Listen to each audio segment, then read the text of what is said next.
Dou as boas-vindas para aqueles que estão participando do nosso online e também para aqueles que vão assistir essa mensagem no momento posterior através dos nossos canais nas redes sociais. E hoje então passamos para a reflexão bíblica que está baseada em Isaías 53. Isaías 53, a partir do verso 1, nos traz a seguinte passagem. Pode deixar para o final, viu? Quem deu crédito à nossa pregação e a quem se manifestou o braço do Senhor? Porque foi subindo como renovo perante ele e como raiz de uma terra seca, não tinha beleza nem formosura. E olhando nós para ele, não havia boa aparência nele para que o desejássemos. Era desprezado e o mais rejeitado entre os homens, homem de dores e experimentado nos trabalhos. E como um de quem os homens escondiam o rosto, era desprezado e não fizemos caso algum dele. Verdadeiramente ele tomou sobre si nossas enfermidades, as nossas dores levou sobre si, e nós o reputávamos por aflito, ferido de Deus e oprimido. Mas ele foi ferido por causa das nossas transgressões e moído por causa das nossas iniquidades. O castigo que nos traz a paz estava sobre ele, pelas suas pisaduras fomos sarados. Todos nós andávamos desgarrados como ovelhas, cada um se desviava pelo seu caminho, mas o Senhor fez cair sobre ele a iniquidade de nós todos. Ele foi oprimido e afligido, mas não abriu a sua boca. Como um cordeiro foi levado ao matadouro e como a ovelha muda perante os seus tosqueadores, assim ele não abriu a sua boca. Da opressão e do juízo foi tirado, e quem contará o tempo da sua vida? Porquanto foi cortado da terra dos viventes, pela transgressão do meu povo, atingido. Puseram a sua sepultura com os ímpios e com o rico na sua morte, ainda que nunca cometeu injustiça, nem houve engano na sua boca. Todavia, ao Senhor agradou moê-lo, fazendo enfermar. Quando a sua alma se puser por expiação do pecado, verá a sua posteridade, prolongará os seus dias, e o bom prazer do Senhor prosperará na sua mão. Verá o fruto do trabalho da sua alma e ficará satisfeito. Com o seu conhecimento, o meu servo justo justificará muitos, porque as iniquidades deles levará sobre si. Por isso lhe darei a parte de muitos, e com os poderosos repartirá o despojo, porquanto derramou a sua alma na morte, e foi contado com os transgressores. Mas ele levou sobre si o pecado de muitos e intercedeu pelos transgressores. Louvado seja Deus pela leitura da sua palavra. O tema da nossa mensagem de hoje começa com a pergunta do verso 1. Quem creu na nossa pregação? Essa palavra se encontra na boca do profeta Isaías, que nesse momento específico, Isaías 53, um texto muito conhecido de nós e que se refere diretamente à pessoa de Jesus Cristo. Jesus é citado por Isaías como o Cristo de Deus. A palavra grega Cristo significa ungido, o equivalente no hebraico é o Messias, aquele que foi ungido por Deus, aquele sobre quem repousa o Espírito de Deus, para fazer tudo aquilo que Deus determinou desde a fundação do mundo, pela salvação daqueles que se perderiam pelas más escolhas que fariam e fizeram e continuam a fazer. Desde então, a salvação do nosso Deus é operada na terra. E Isaías vê de um modo mais claro a salvação que chegava até o povo de Deus, e ele anuncia isso centenas de anos antes de efetivamente acontecer. Mas aqui nós estamos há mais de 400 anos antes do nascimento de Jesus, predito por Isaías como o servo do Senhor, o servo sofredor. E se vocês se lembram, ao falarmos de Isaías, que estaremos encerrando na semana que vem, com Isaías 66, nós dissemos para vocês que Isaías é chamado por Deus, como a maioria dos profetas, foi chamado para denunciar pecados, denunciar os caminhos As escolhas erradas que levaram a caminhos tortos, caminhos que precisavam ser endireitados pelo próprio Deus. E ele chama e denuncia para que o povo se conscientize dos seus pecados e se volte para Deus. E anuncia então o juízo de Deus sobre pecadores, para que as pessoas conheçam, não somente Israel, mas as nações, em favor de quem Deus anunciou bênçãos sem medida por meio da descendência de Abraão, quando ele disse: em ti serão benditas todas as famílias da terra. E essas famílias estavam muito longe das bênçãos prometidas por Deus, justamente pelas más escolhas que haviam feito e que continuam a fazer, inclusive. Isaías é chamado por Deus para denunciar os caminhos, as veredas tortas pelas quais o povo andava. Não somente os gentios, mas também o próprio povo de Deus. E para falar que Deus estabeleceria seu juízo sobre a terra. Hoje aqui no nosso templo, você talvez não esteja vendo, mas no momento do cântico, eu tive que cantar com a boca bem fechadinha para não entrar mosquito, né? Porque diz o ditado, né? Boca fechada não entra mosquito. Porque a gente foi invadido aqui por uma nuvem de mosquitos. Nosso ambiente aqui é um ambiente ao ar livre. E eu me lembrava de como foram as pragas do Egito e como devem ter incomodado pessoas, como devem ter aquelas pragas aberto os olhos tanto de Israel como dos egípcios e as pessoas que viviam naquele reino como escravos, para a realidade de que apenas Deus é o Deus verdadeiro, o Deus vivo, o Criador, que também é o Redentor. Aqueles em cujas mãos encontram a justiça e a salvação. E ele oferece essas duas coisas para a humanidade desde o princípio como duas escolhas, como duas vias possíveis. E o ser humano criado livremente pelo próprio Deus, por amor, que podia ter subjugado a nossa vontade para que obedecêssemos a ele como escravos, ele nos criou livres para que não fôssemos escravos, mas que como seres livres, como são os seres morais, pudéssemos fazer escolhas a partir de critérios, a partir da revelação, a partir da palavra desse Deus, que no caso estava sendo dita pelo profeta Isaías, como isso aconteceu também com os demais profetas. Mas Isaías não fala apenas do juízo de Deus, mas fala também sobre a salvação. A partir do capítulo 40, a gente percebe de um modo mais claro que Deus mandava o recado de que aquele tempo de provação, de juízo, seria uma experiência temporária. Como foram os 40 anos de peregrinação no Egito, né? Foram um tempo de purificação, um tempo de enfrentar adversidades, para aprender a buscar Deus, para reconhecer que Deus é o Deus vivo, para reconhecer principalmente a nossa dependência de Deus. É isso a primeira coisa que a gente pode aprender com essas tribulações pelas quais o povo de Deus, Israel, passou. É que Deus queria ensinar a eles, e por via indireta também a nós, que todos nós precisamos aprender a viver na dependência desse Deus. E é justamente nessa dependência que os nossos olhos se abrem para a salvação anunciada por Isaías, aqui no capítulo 53, essa salvação personificada na figura daquele que Deus estabeleceu como Cristo, como seu ungido, sobre quem o Espírito Divino repousaria, para que abrisse os olhos dos cegos, os ouvidos dos surdos, para que fizessem com que aqueles que eram incapazes de andar nos caminhos de Deus pudessem ser curados da sua paraplegia, da sua tetraplegia, da sua incapacidade de falar, de olhar, de ouvir, de sentir as coisas espirituais como deveriam ser vivenciadas. Isaías fala daquele, do Messias, do servo de Deus, que viria para oferecer de uma forma concreta a salvação.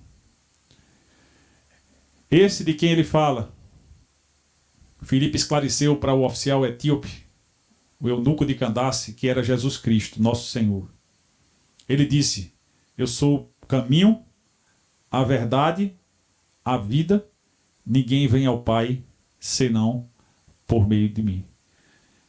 Apenas por meio de mim o ser humano pode obter a salvação. Apenas por meio de mim o ser humano pode discernir as verdades espirituais. Apenas por meio de mim o ser humano pode viver a vida abundante que o próprio Deus entregou como presente. Mas o primeiro paradoxo que Isaías chama a atenção é o paradoxo da incredulidade. De um lado, a pregação do profeta, extremamente relevante, atual, contextual e concretamente futura. Porque Isaías falava de coisas concretas que ainda haveriam de acontecer, como de fato aconteceram.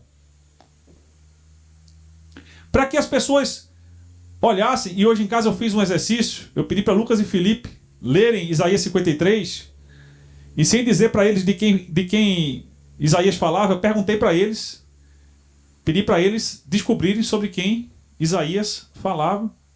Fiquei feliz quando eles vieram dizer para mim, pai, ele falava de Jesus. Mas tem muitas pessoas que ainda não entenderam isso. Apesar da clareza das características, dos atributos do Messias, que hoje a gente vai se deter mais sobre ele, sobre essas características. Muita gente não creu e, infelizmente, continua não crendo. Todos nós, em algum momento, também não críamos. É bom que a gente se lembre disso. Porque hoje existem pessoas que a gente gostaria que crescem. E às vezes a gente quer acelerar o processo, sendo que cada pessoa tem o seu tempo. E quem faz a obra é o Espírito de Deus, não somos nós. Nós somos apenas ministros, embaixadores do próprio Cristo, como Isaías foi no seu tempo. E nesse sentido, a nossa mensagem, o nosso ministério, ele é profético, apesar de não sermos profetas. Nosso ministério é profético, a palavra é profética, porque são palavras ditas pelo próprio Deus, através da nossa boca, que todo ser humano precisa desse Jesus, desse Cristo, para ser reconciliado com Deus. Que relevante é essa pregação. Como são formosos os pés daqueles que anunciam o evangelho da salvação do nosso Deus. Como são belos os caminhos daqueles que caminham com Deus. Aquela igreja de Atos, que a gente acabou de meditar aqui no capítulo 2 de Atos, no nosso momento de dízimos e ofertas, era uma igreja que transparecia, evidenciava que caminhava com Deus. E isso era o traço distintivo daquela igreja. Não era o fato de venderem as suas propriedades. É uma prática realmente desafiadora, histórica e que nunca mais se repetiu da forma como aconteceu na igreja de Jerusalém. Mas a principal característica daquela igreja é que era uma igreja que andava com Deus. Isso atrai as pessoas para Deus. Isaías atraiu muitas pessoas para Deus, Jeremias, Daniel, Oséias, Amós, Obadias, Abacuque e tantos outros profetas que Deus levantou atraíram as pessoas para Deus, mas muitos, a maioria inclusive, não creram e continuam sem crer. É por isso que Isaías diz que Jesus era como uma raiz de terra seca. Que imagem, né? A raiz de uma terra seca. Todo mundo sabe que é condição para que os vegetais se desenvolvam a umidade, a água. E é por isso que o deserto, que é um ecossistema especialmente escasso de umidade, ele é desértico, porque ali não há como. Existem alguns elementos, existe o carbono, existe o sol, mas não tem a umidade, a água, que é condição para que as plantas possam sobreviver. E aí a região se torna deserta, e você imagina o esforço que é para uma planta com raízes viver num ambiente desse. Você imagina como é o esforço que a raiz faz para vencer aquele solo seco, compacto, rochoso, empedernido.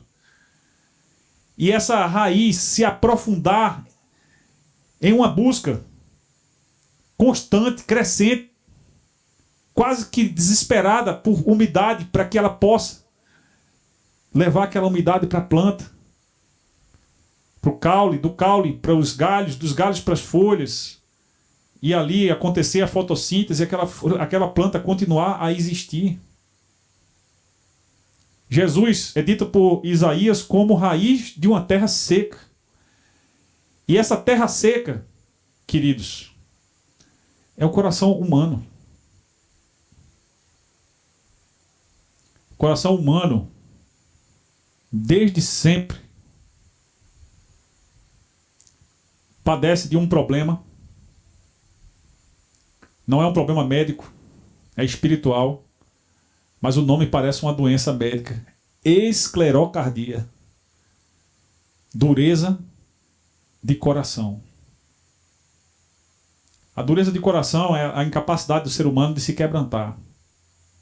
É a incapacidade do ser humano de reconhecer a sua pequenez na grandiosidade de um universo que não existe ao acaso. É muita pretensão estudar as moléculas do corpo humano e dos outros seres vivos, as células, os átomos, estudar os corpos celestiais e estudar a perfeição com que os planetas se alinham em cada galáxia, por exemplo, na nossa Via Láctea, no nosso sistema solar, onde se a Terra estivesse alguns quilômetros mais distante do Sol ou mais perto do Sol, a vida então seria impossível de existir. É muita pretensão achar que essas coisas todas, esse sistema complexo está exatamente do modo como está e ignorar a existência de um Criador, de um ser perfeito, que é a causa suficiente para que essa criação exista de um modo tão grandioso como ela está. E Deus colocou sobre a criação os seres humanos para exercerem domínio sobre a criação, a imagem e semelhança de Deus, e isso só não foi possível porque o coração do ser humano se endureceu. Observem que desde o pecado original, antes mesmo que Eva tomasse o fruto proibido, comesse e seu marido participasse com ela desse pecado, a Bíblia diz que os olhos delas olharam para aquela árvore, para aquele fruto, e ela viu que era um fruto agradável para dar entendimento, e naquele momento o coração dela se muda. A intenção do seu coração, ela muda, ela começa a desejar aquilo que não era permitido, ela começa a se colocar na posição de Deus. E ainda hoje, existem muitas pessoas que se colocam na posição de Deus. Na posição de ridicularizar aqueles que creem no Deus verdadeiro como se fossem deuses. Capazes de estabelecer, inclusive, o modo como tudo foi criado. Há um momento na narrativa bíblica que uma pessoa que passava por uma dificuldade, uma provação, eu creio que das maiores provações que a gente vê na Bíblia, depois da de Jesus, eu estou falando de Jó, em que Deus chama Jó, quando Jó amaldiçoou o dia do seu nascimento, quando a famosa paciência de Jó se esgotou, e apesar dele não ter blasfemado contra Deus, ele rejeitou a si mesmo, como se fosse um ser miserável, indigno de existir. E Deus chama Jó para uma conversa e questiona para ele se porventura ele tinha noção de que como todas as coisas estão estabelecidas na criação. Ele pergunta para Jó, por exemplo, se Jó tinha noção de como o mar, sendo tão poderoso, não invade a terra onde nós nos encontramos. Estamos aqui a poucos metros do mar, seguros, porque Deus estabeleceu a lua no lugar onde se encontra para reger o fluxo das marés com a sua força gravitacional de tal forma que a maré sobe, a maré desce e a gente continua a viver onde a gente vive porque o mar não invade. Deus pergunta para Jó, sabe como é que isso existiu? Sabe como é que os ossos se formam no interior do ventre da mãe? Obviamente que não. Essas perguntas que Deus faz convencem Jó da sua ignorância. E ele se cala diante de Deus. E ele passa a dar ouvidos a Deus e diz, eu não vou falar mais. O coração de Jó, que havia se endurecido, amolece, se quebranta. E ele diz, Senhor, a partir do capítulo 42, antes eu te conhecia só de ouvir falar.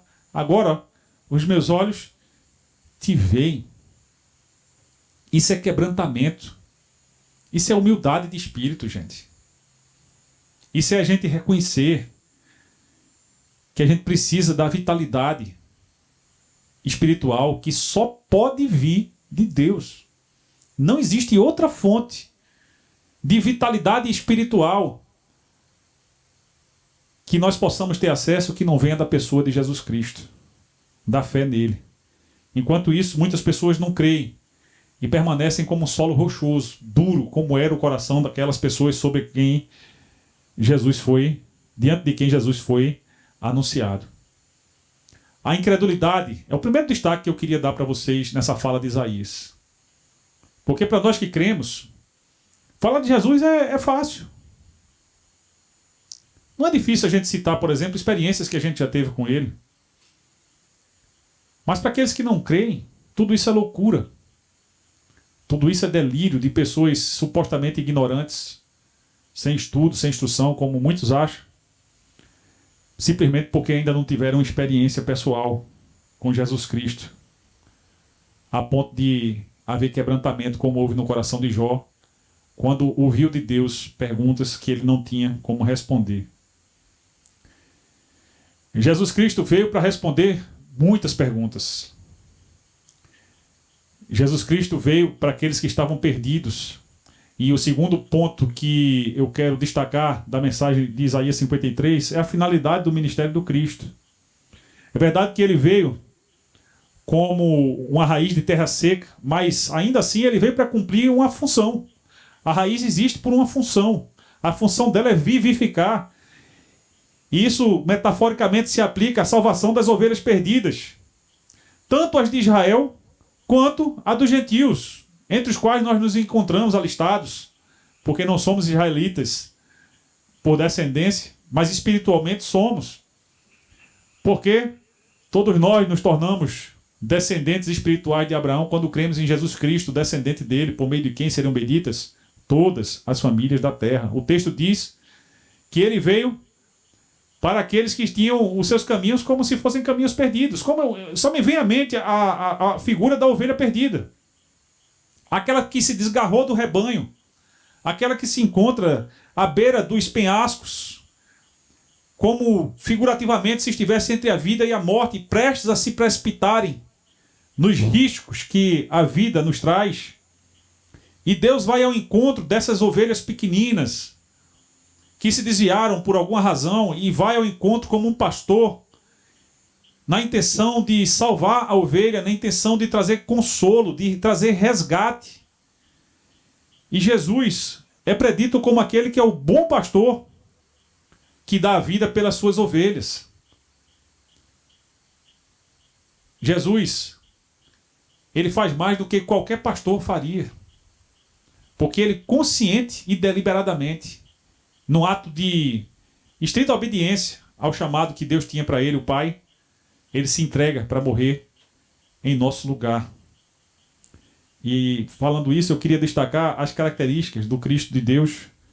A primeira delas é que, apesar da relevância do seu ministério, de quem ele era, ele foi desprezado. Desprezado por muitos. Nunca esqueço quando eu conheci Manu, minha filha do coração. Ainda hoje eu estava vendo a foto dela pequenininha. E Manu sempre perguntava pra gente, e a gente nunca entendia por quê. Mas era sempre que ela estava tomando banho. Tomava banho quando ela ia ser enxugada pela mamãe dela na cama. Na casa da minha mãe, ela via um crucifixo. A minha mãe é católica e tinha um crucifixo lá na parede. E ela olhava para aquele crucifixo e perguntava para Miriam: mãe, por que Jesus teve que morrer na cruz? Ou pergunta difícil. Não faz sentido, humanamente falando. Nós, no nosso senso de justiça, nosso senso de justiça funciona da seguinte forma: trabalhador trabalha, ganha o seu salário, compra o seu carro, vem um bandido, aponta uma arma para a cabeça do trabalhador, leva o seu carro. O que é que a gente deseja que aconteça? Na melhor das hipóteses, que esse homem seja preso e pague pelo crime. Nosso senso de justiça é linear. Para o crime, existe uma punição. E o culpado deve ser punido. Por isso que é tão difícil de responder a pergunta por que é que Jesus teve que ser morto na cruz. Porque ali ele estava injustamente, ele não havia cometido mal algum. Mais do que isso, ele estava ali morrendo no lugar daqueles que deveriam estar lá. Você já percebeu que Jesus morreu no lugar de Barrabás e que Barrabás simboliza eu e você? Quem devia estar ali entre os ladrões era Barrabás, que era ladrão, que era um criminoso. Mas porque Jesus foi desprezado do modo como foi, a multidão que antes gritava, Hosana, bendito aquele que vem em nome do Senhor, poucas horas depois gritava, liberta Barrabás e crucifica Jesus. Não foram exatamente as mesmas pessoas, mas eu creio que muitos daqueles que estavam na multidão, quando Jesus entra na sua entrada triunfal em Jerusalém, no desenrolar dos acontecimentos, mudou de lado, muitos mudaram de lado e pediam a crucificação de Jesus. E quando pedem a crucificação de Jesus, isso é a expressão máxima do desprezo sobre quem Jesus verdadeiramente era. O Cristo, o Messias, o Filho de Deus, que veio para morrer em nosso lugar, mesmo sendo desprezado. E a suma do desprezo e ao mesmo tempo da importância que Jesus deu ao seu ministério, mesmo sendo desprezado, é quando na cruz ele ora em favor dos seus acusadores, daqueles que o ultrajaram, que o feriram, que o humilharam e disse, Pai, perdoa-os. Eles não sabem o que fazem. Quando Jesus morreu, o centurião, ao ver os sinais que aconteceram na natureza, disse, verdadeiramente, esse era o Filho de Deus. O ministério de Jesus começa desde ali a fazer um efeito que não seria possível se Jesus não tivesse morrido na cruz. Se Jesus não tivesse morrido, não teria ressuscitado. Por isso que ele repreende Pedro quando, na melhor das intenções, diz o ditado que de boas intenções o inferno está cheio, quis evitar que Jesus fosse preso e crucificado, como Jesus disse que teria que ser. E Jesus repreende Pedro dizendo, afasta-te de mim, Satanás. Satanás, nesse caso, significa adversário. Jesus não estava dizendo que Pedro estava com o diabo no couro.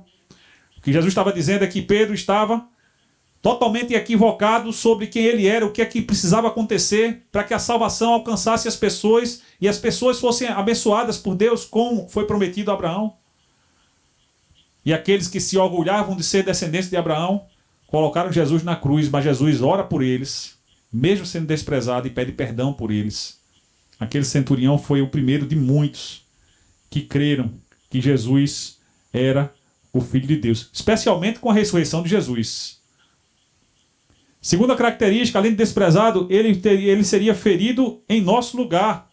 Ele foi traspassado, diz Isaías, pelas nossas transgressões. Já pensou? Quem aqui nunca errou, nunca cometeu mal contra alguém? E eu me lembro, quando eu faço essa pergunta a mim mesmo, quando eu era adolescente, num dia em que, como todo menino criado na rua, estava jogando bola no meio da rua, e na verdade a gente foi jogar a bola no estacionamento de um prédio, e chegou a mãe de um amigo meu com uma Kombi, coisa mais linda do mundo aquela Kombi, e colocou a Kombi exatamente no meio do campinho improvisado que a gente estava jogando. E aquilo deu uma sensação pra gente tão de injustiça. E aí eu e alguns, a gente parou e decidiu se vingar. Vamos cada um murchar um pouquinho o pneu dela. Aí o primeiro foi lá e murchou um pouquinho. Psss. O segundo foi lá, apertou. Psss. E eu que não posso fazer nada de errado, se eu pegar uma contramão, eu dou de cara com o carro do trânsito. Quando eu botei o dedo,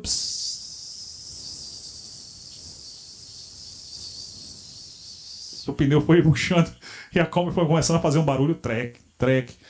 E aí eu saí correndo, daqui a pouco chega ele, bate na minha porta e diz, Mãe está sabendo que foi tu e ela disse que tua chance é, vai lá, pega o pneu, leva no borracheiro, enche o pneu, que teu pai não vai saber de nada.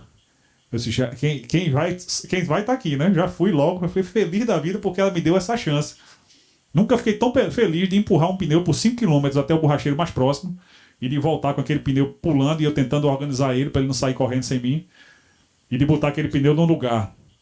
Porque tive uma segunda chance. Agora você imagina alguém chegar lá e pegar aquele pneu e trocar e me mostrar que aquilo ali foi feito por amor.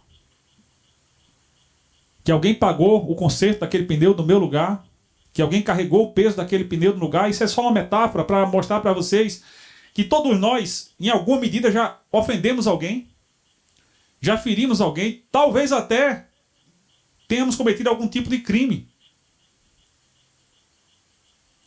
E Jesus é aquele que por tudo isso que a gente já possa ter cometido, ele morreu na cruz, ferido pelas nossas transgressões. Não faz muito sentido para a gente, porque na nossa justiça linear, o culpado deve ser punido. Eu mesmo, quando ela me deu aquela segunda chance, eu abracei como se fosse a minha salvação. Porque eu sabia que eu estava errado e aquela era a forma de completar, de resolver o problema. Principalmente sem meu pai saber, porque se ele soubesse eu estava frito. Morreu sem saber. Louvado seja Deus. Senão eu teria apanhado muito. Jesus não, gente. Ele vai e paga o preço dos nossos pecados. Digamos assim, Jesus ele resolve os nossos problemas. Pelo menos o nosso problema da nossa incapacidade de irmos até Deus. Como pecadores, de sermos reconciliados com Deus.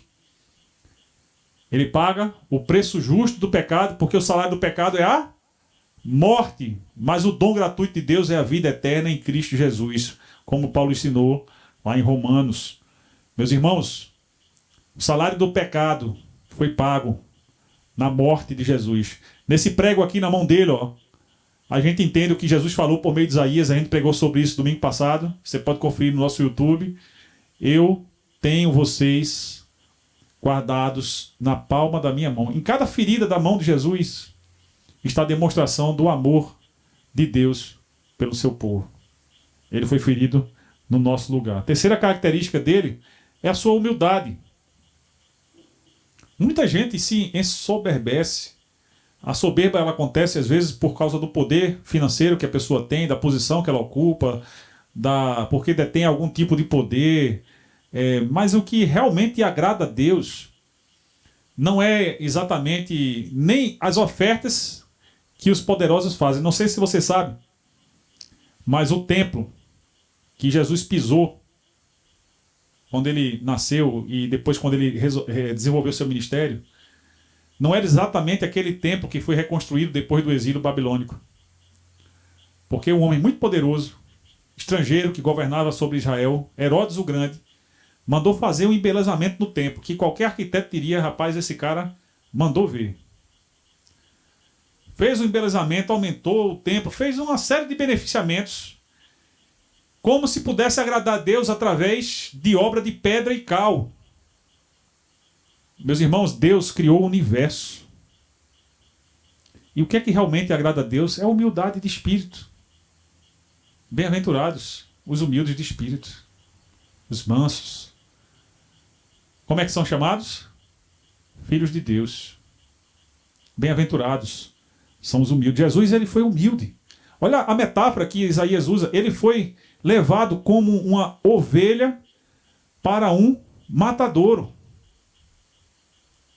Eu nunca vi uma ovelha ser morta. Mas até onde eu pesquisei, a ovelha é completamente diferente dos porcos. O porco faz um barulho se a morte for daquela morte violenta. O porco faz um barulho que quem vier a quilômetros sabe que está sendo um porco matado ali. Mas a ovelha não. A ovelha ela vai para o matadouro silenciosamente. E Jesus, ele não levanta a voz contra ninguém. Ele não acusa ninguém. O silêncio de Jesus incomoda. O filho de Herodes o Grande, vou parafrasear, ou vou cometer uma inovação aqui, um neologismo, Herodes o Pequeno, o Antipas, que governava apenas sobre a quarta parte daquilo que antes foi o grande reino a província, né, do Trans-Eufrates, onde ficava Israel. Herodes, o pequeno, se incomoda no momento que estava julgando Jesus com o silêncio de Jesus. Pôncio Pilatos se incomoda com o silêncio de Jesus. Ora, você não vai falar nada contra os teus acusadores? Será que você não sabe que eu tenho poder para determinar a sua morte e a vida? E Jesus humildemente diz assim: nenhum poder você teria se não fosse dado por Deus. Ele não falou aquilo para afrontar, não. Foi uma forma de abrir a mente daquele que governava, de que o poder, meus irmãos, ele é instrumental. O Senhor Jesus disse: não se glorie, o próprio Deus, né, falou a respeito disso, o forte na sua força, o rico na sua riqueza, aquele que se gloriar, glorie-se nisto, saber que eu sou Deus e que recompenso aqueles que me buscam. Humildade. Se meu povo, que se chama pelo meu nome, se humilhar, orar, buscar a minha face, se arrepender dos seus pecados, dos céus eu o ouvirei. Voltarei os meus olhos para o meu povo, sararei a sua terra, eles serão o meu povo e eu serei o seu Deus. O que Deus quer é que a gente se humilhe, a gente busque, porque humildade diante de Deus é reconhecer que nós dependemos dele. E o próprio Cristo nos deu o maior exemplo de humildade ao ser levado para a cruz como uma ovelha muda, que não reclamou, não murmurou, não acusou ninguém. Apenas reconheceu que tudo aquilo estava acontecendo em resposta à oração que ele fez na noite anterior: Pai, se possível, passa de mim esse cálice. A resposta de Deus foi não. E Deus, normalmente, ele vai responder de uma das três formas possíveis: sim, não ou espere. Nesse caso, a resposta foi não, meu filho. Você vai precisar beber o cálice da minha ira. E quando as coisas acontecem, o próprio Jesus se entrega. Se entregou de tal forma que quando chega a comitiva que veio para prender, ele pergunta: a quem vocês buscam? A Jesus de Nazareno. E ele diz: sou eu. 2 vezes. E as pessoas caíram quando ele falou pela primeira vez. Por quê? Sou eu ou eu sou. São características que definem o próprio Deus. As pessoas não eram capazes de reconhecer que quem vê a Jesus vê ao Pai. E que ninguém pode ir ao Pai senão por meio dele. Mas aqueles que se quebrantam diante de Deus, fazendo o caminho inverso, não são mais como um solo seco, árido, mas são como um terreno, uma terra boa, onde a semente dá o seu germina, né, e dá o fruto e aquela planta se estabelece. O solo bom é um solo propício para frutificação. Para que a gente possa frutificar, a gente precisa ter humildade de reconhecer que nós dependemos de Deus. O próprio Jesus disse: sem mim, vocês não podem fazer absolutamente nada. Mas aquele que permanece em mim e eu dele, esse dá muito fruto. Esse é o terreno bom. Para que a gente possa ser considerado terreno bom, a gente precisa de humildade, quebrantamento. A última característica é que ele foi confundido com os transgressores. Qualquer um que passasse e visse 3 cruzes com os condenados pendurados no madeiro, saberia que se tratavam de 3 criminosos. Mas não se confundam. Apesar de ele estar naquela condição, ele não era um criminoso. Muito pelo contrário, ele estava ali no lugar de um criminoso. E por isso, Isaías diz que ele foi confundido. Ele assumiu o lugar de quem verdadeiramente ali deveria estar. eu e vocês, porque foi em nosso favor que ele morreu, para que nós pudéssemos ser reconciliados com Deus. Essas características que Isaías traz do Cristo de Deus, do Messias, são características que, aos olhos de um cristão, quando a gente lê o Novo Testamento e percebe tudo o que aconteceu com Jesus, todo cristão vai entender com muita clareza que Isaías se referia a Jesus Cristo, nosso Senhor. Muitos, porém, infelizmente, alguns israelitas, a maioria deles, dos tempos de hoje, ainda creem que esse Cristo ainda haverá de nascer, ainda haverá de aparecer, quando ele já apareceu há mais de 2000 anos atrás. Falamos sobre a incredulidade, falamos sobre as características do Cristo. Agora eu queria destacar, meus irmãos, a fidelidade desse Cristo ao seu chamado. Eu queria destacar, usando de novo a figura da raiz de terra seca, porque o ministério de Jesus frutificou. E só frutificou porque ele foi fiel ao seu chamado.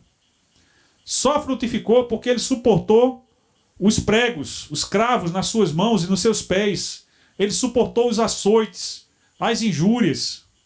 Ele suportou as cusparadas, as palavras de blasfêmia, de calúnia.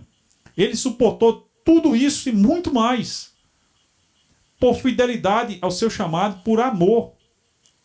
Ele se entregou na cruz por nós, por amor ao Pai, em quem ele depositou a sua confiança, ao ponto que as últimas palavras antes dele morrer foi: Pai, nas tuas mãos eu entrego o meu espírito. E essa confiança de Jesus, essa fé, essa fidelidade fez com que naquela terra seca um broto nascesse. E esse broto é o produto da fé. Isaías falava de um renovo que haveria de nascer após o exílio babilônico, mas aquele renovo é apenas uma figura do verdadeiro renovo sobre quem Isaías está falando, que é os filhos da luz, que andarão na luz e que reconhecerão que Jesus é a luz verdadeira que ilumina todo homem, e que terão o cuidado de andar de acordo com as suas instruções, terão o cuidado de imitar o seu exemplo, que confiarão nas promessas que ele fez. As promessas que Jesus fez ou já se cumpriram ou se cumprirão. A mais evidente delas, o derramamento do Espírito em Pentecostes. E esse Espírito é derramado sobre pessoas, não sobre um lugar, para que as pessoas entendessem o que significa ser templo do Espírito. O que significa ter a sua sede saciada pelo conhecimento de Deus, pelo conhecimento de Jesus Cristo, pelo beber da sabedoria do Espírito, que é a fonte de vida espiritual que todos nós, aqueles que já nasceram de novo, já experimentaram. E aqueles que ainda não receberam essa vida nova, Deus nos deu o ministério da reconciliação para que a gente pregue a essas pessoas sobre esse Jesus de quem as pessoas ainda não sabem, ou de cuja verdade sobre quem ele é as pessoas ainda não se apropriaram. Jesus, onde se encontra hoje, à direita do Pai, no seu trono de glória, ele nos enviou o Espírito para que a gente continue o ministério dele. Ele disse, lá no Evangelho de João está escrito: sem mim nada podeis fazer, mas aquele que permanecer em mim e eu nele, esse dará muito fruto. E o fruto que Jesus deu foi a fé, como disse Isaías que aconteceria. Você percebe, por exemplo, eu vou citar apenas uma pessoa, que eu citei ainda há pouco, Pedro. Pedro, quando Jesus foi preso, não tinha coragem nem de dizer que era um seguidor de Jesus. Nem diante das autoridades, nem das pessoas mais humildes. As serviçais do sumo sacerdote que o encontraram na rua e disseram: você é um dos galileus que andava com ele. Ele disse: você não sabe nem do que é que fala. E nega Jesus 3 vezes. Como Jesus disse que aconteceria. E Jesus Quando o galo canta, olha para Pedro, Pedro se derrama em lágrimas, em um remordimento, em uma vontade de fazer as coisas diferentes. E quando Jesus ressuscita, ele vai até Pedro e pergunta 3 vezes: Pedro, você me ama? A resposta de Pedro nunca foi à altura, mas Deus deu a oportunidade de Pedro refletir verdadeiramente se ele estava disposto a amar a Deus sobre todas as coisas, ao ponto de que quando ele fosse ameaçado de prisão por pregar em nome de Jesus, ele pudesse fazer como ele fez depois, corajosamente, um homem transformado por Deus. Avaliem vocês se é aos homens que nós devemos obedecer ou a Deus, porque eu de forma alguma vou deixar de falar das coisas que eu tenho presenciado. Louvado seja Deus pela transformação. Isso se chama, essa transformação que aconteceu na vida de Pedro, meus irmãos, chama-se frutificação. Cornélio foi abençoado por isso, por essa fé. Quando Cornélio entende a salvação que vem pela fé em Jesus, ele pede a Pedro: vem até minha casa, e Pedro vai ali, confuso, porque até então ele parece que julgava que a salvação era apenas para os hebreus. Ele não entendia que a salvação estava sendo oferecida universalmente, mas o próprio Deus o revela. E ele vai e ora, e Cornélio é cheio do Espírito, aqueles que estavam também na sua casa. Isso aconteceu em vários outros momentos. Pedro também foi preso. Pedro, como Paulo, foi açoitado, e tantos discípulos de Jesus sofreram. Mas o sofrimento de um cristão, quando ele está alinhado com a vontade de Deus, é como uma semente que cai numa terra boa. Certamente vai dar fruto. E a fidelidade de Jesus foi a causa daquela frutificação ter acontecido. Eu queria concluir a nossa mensagem de hoje, já que Isaías fala de um modo mais claro a respeito da salvação através da pessoa do Messias, do Cristo de Deus, dizendo para vocês, meus irmãos, a síntese de Isaías 53 é que o preço dos nossos pecados foi a vida do Cristo de Deus. A vida dele pela nossa vida.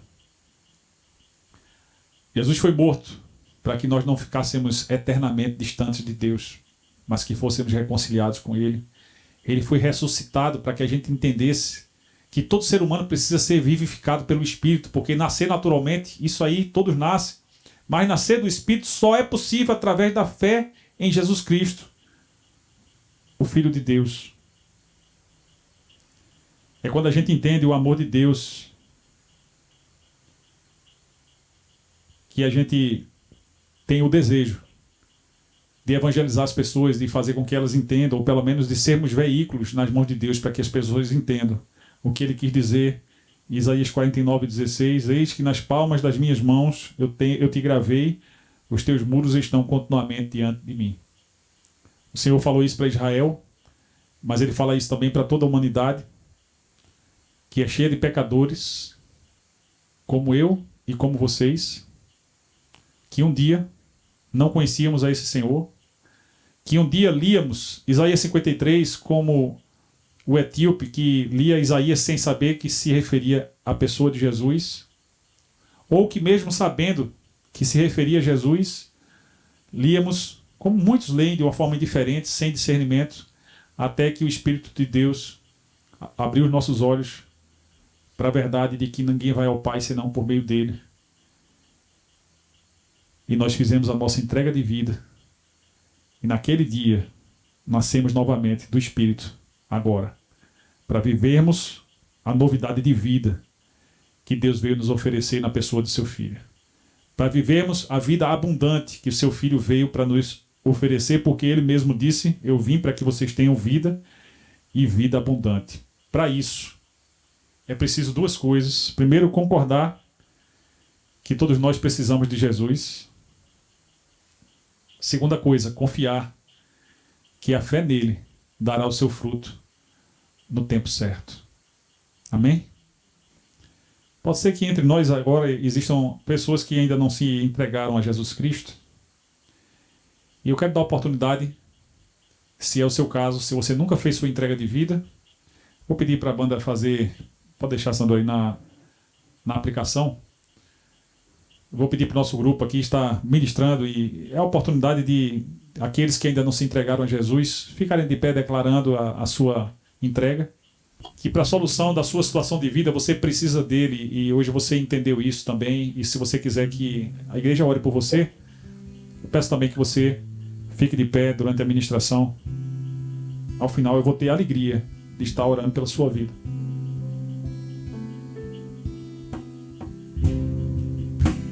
Pra onde eu irei, se só tu tens palavra de vida eterna?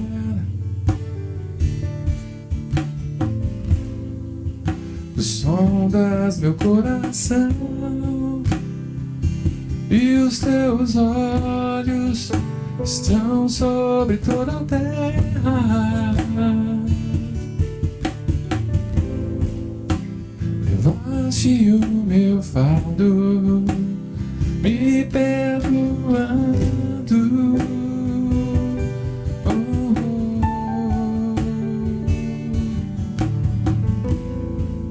Teu amor me alcançou, sigo te buscando.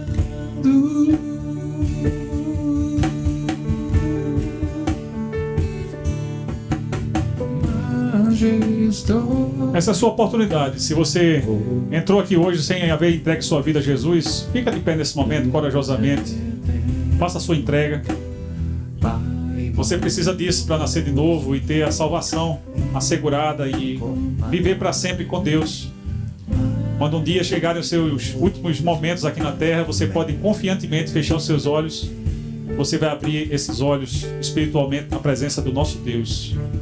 Para isso, declare a sua fé em Jesus. Se aqui hoje você chegou sem haver declarado, essa é a sua oportunidade. Não vou insistir, apenas só quero deixar claro que você pode ter sido trazido aqui hoje, com certeza foi, para que haja a sua entrega de vida. Não havendo entre nós, eu peço nesse momento também, para que toda a igreja fique de pé, eu quero interceder pela vida de vocês.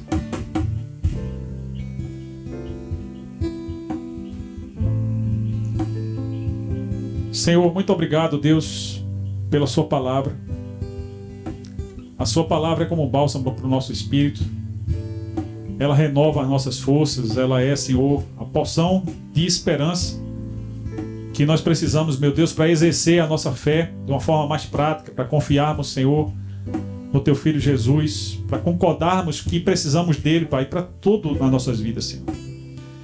Senhor, existem questões difíceis de serem resolvidas, questões profissionais, familiares, questões pessoais, que estão, Senhor, totalmente sob o Teu controle, e nós precisamos entender isso, porque muitas vezes queremos resolver as questões sem Te buscarmos, mas hoje somos chamados, Pai, a Te buscarmos em primeiro lugar.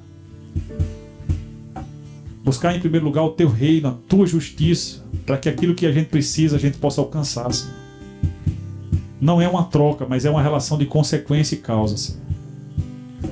Hoje, Deus, eu intercedo pela Tua igreja, Deus, para que a Tua igreja, se no primeiro momento não houve quem reconhecesse que a sua fé está vacilante, nesse momento eu oro para que a Tua igreja possa exercer com confiança essa fé, Deus, e não calar diante das pessoas que precisam ouvir o testemunho daquilo que Jesus tem feito nas suas vidas, Senhor. Ó Pai, se no primeiro momento não houve quem dissesse, Deus, que a sua fé está vacilante e que precisa confiar mais em Ti, agora eu Te peço, Deus, que essa confiança seja inabalável, que nada possa nos afastar do nosso chamado vocacional, daquilo que o Senhor realmente nos chamou, Pai, para fazer em termos de diferença no mundo que jaz em trevas, governado pelo príncipe deste mundo, de pessoas, Deus, que zombam da Tua salvação, que desprezam a Tua salvação ainda hoje, como fizeram com Jesus naquele tempo. E o Senhor nos chama, Senhor, para falar a verdade a respeito de quem Ele é. Obrigado, Deus, por sermos igreja. Conceda-nos o privilégio de sermos os Teus embaixadores até que o nosso Senhor volte. E que possamos exercer esse ministério com confiança, Deus, com intrepidez. Em nome do teu filho oramos.